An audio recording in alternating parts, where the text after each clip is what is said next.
అంతా పచ్చిమిరపకాయల నుంచి చక్కగా తాలింపు రుచి మన జీలకర్ర అలాగే ఎండుమిరపకాయలు. సో మరి ఈ ఎండుమిరపకాయలు కూడా కొంచెం ఇలా తుంచి వేసుకుందాం.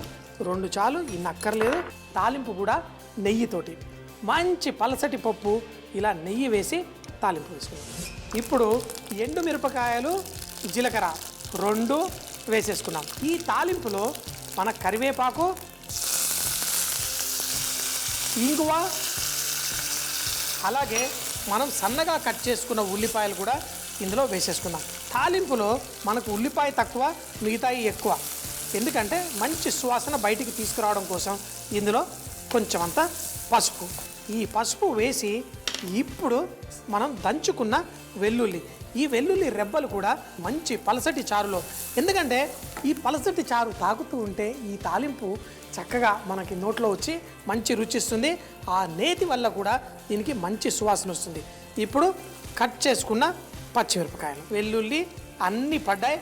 కొంతమంది ఇందులో టమాటా ముక్కలు కూడా వేసుకుంటారు, కానీ ఇందులో క్యాప్సికమ్ వేస్తున్నాం కాబట్టి టమాటాలు నేను వేయట్లేదు.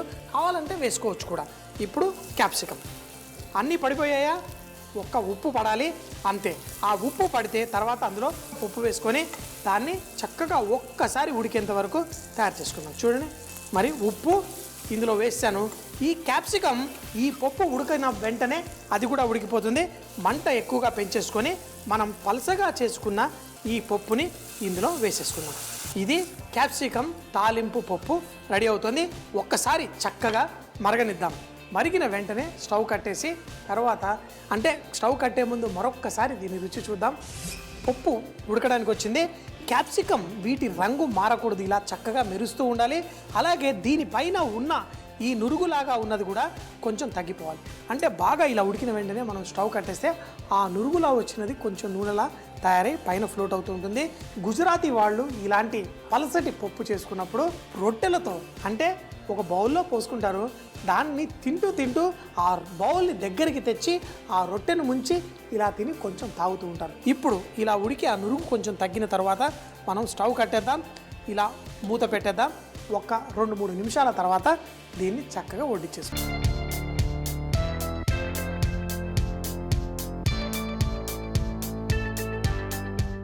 ఈ రకరకాల రంగుల మనం చేసిన ఈ పప్పు కూరలో ముఖ్యంగా మంచి తాలింపు, ఆ వెల్లుల్లి వేసుకొని తిందాం. ఎంతో రుచిగా మనకి తింటూ ఉంటే ఇలా పప్పు చేసుకొని తింటే మన కడుపుకి హాయి, మంచిగా రుచి. ఇది వేడివేడిగా తినాలి, చల్లారిన తర్వాత తింటే దీంట్లో మజా తుస్. అందుకని తాలింపు వేసి వేడివేడిగా ఉన్నప్పుడే తింటే అదిరిపోతుంది. సో మరి తినేద్దామా? ఇది మనకి కడుపుకి హాయిగా, నోటికి చక్కటి విందులా మంచి రుచితోటి పర్ఫెక్ట్గా ఉంటుంది. చూడండి, అప్పుడప్పుడు చాలా లైట్గా తినాలనుకుంటాం. ఇంత అన్నం, ఇంత పప్పు, ఈ పులుసు చక్కగా పోసేసుకొని తింటే చాలా బాగుంటుంది. పలుసగా చేసిన పప్పు ఎక్కువగా పోసుకొని. అమ్మ, అలాంటి వాళ్ళది నిజమైన ప్రేమ కాదు, అది వ్యామోహం. ఎగ్జాక్ట్లీ చిన్నత్త, నిజంగా ప్రేమించుకున్న వాళ్ళు అలా చేయరు. ఎంత మనసు విరిగిపోతే కన్న కూతుర్ని పట్టుకొని మా దృష్టిలో చచ్చిపోయా ఉంటుందా తల్లి? అది సరే అమ్మా, తన కూతురుతో తన మాట అనేటప్పుడు ఆమె మాటల్లో వ్యథ, కళ్ళల్లో బాధ గమనించావమ్మా? పెద్దబాబుకు బర్త్డే విషెస్ చెప్పు కూడా వెళ్ళాం కదా. ఊరికే ఎలా కాలిపోతుంది? మంట పెడితేనో పడితేనో తగలబడుతుంది.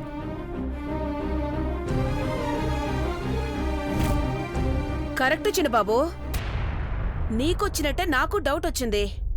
పార్వతే షర్టును తగలబెట్టిందనుకుంటా.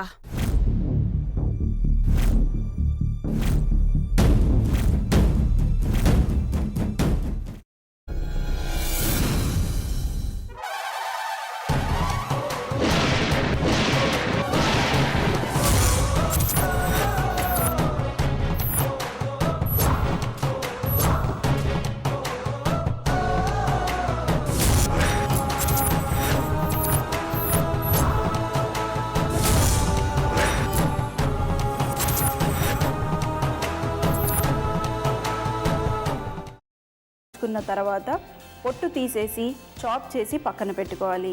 ఒక ప్యాన్లో కొద్దిగా నూనె వేడి చేసి అందులో ఆవాలు, మినప్పప్పు, శనగపప్పు, కరివేపాకు, సన్నగా తరిగి పెట్టుకున్న ఉల్లిపాయలు వేసుకుని 1 నిమిషం పాటు వేయించుకోవాలి. ఆ తర్వాత కాల్చి కట్ చేసి పెట్టుకున్న వంకాయని కూడా అందులో వేసుకుని బాగా మిక్స్ చేసి బౌల్లోకి ట్రాన్స్ఫర్ చేసుకుని అందులో తగినంత చిక్కటి పెరుగు లేదా పల్చటి పెరుగు వేసుకుని మిక్స్ చేసి అన్నంతో కానివ్వండి, చపాతీతో కానివ్వండి సర్వ్ చేసినా చాలా బాగుంటుంది.